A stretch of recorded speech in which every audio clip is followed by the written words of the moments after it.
Good afternoon, dear students. Today we are going to read lesson number 4 के question answers, short and long questions.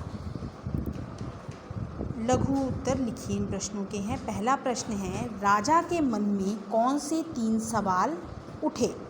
इसका उत्तर है, राजा के मन में 3 सवाल उठे. पहला सवाल था, किसी काम को करने का सही समय कौन सा होता है? दूसरा सवाल था, किसकी बात सुननी चाहिए? और सबसे बड़ा तीसरा सवाल था कि सबसे ज़रूरी काम कौन सा है?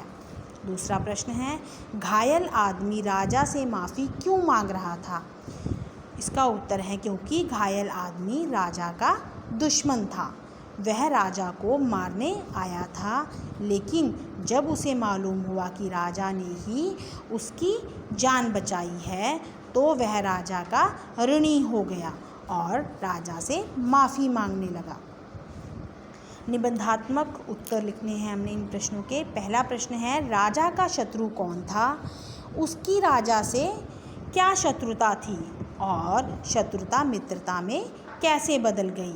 इसका उत्तर है, घायल आदमी राजा का शत्रु था.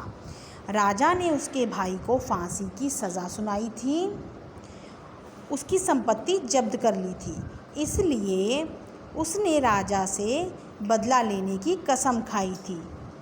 जब राजा ने घायल आदमी की मरहम पट्टी कर उसकी जान बचाई, तो घायल आदमी ने राजा से क्षमा मांगी और उनकी जो शत्रुता थी वह मित्रता में बदल गई. सेकंड क्वेश्चन है, साधु ने किस प्रकार राजा के सवालों के जवाब दिए? साधु ने जवाब देते हुए कहा, जब तुम क्यारियाँ तैयार कर रहे थे वही सबसे अच्छा समय था, क्योंकि यदि राजा उसी समय वहाँ से चला गया होता तो वह आदमी उस पर हमला कर देता और राजा साधु के पास ना रुकने के लिए पछताता. साधु ने कहा, उस समय मैं सबसे महत्व का आदमी था और मेरा काम सबसे ज़रूरी काम था. जब वह आदमी यहाँ आया वही सबसे अच्छा समय था.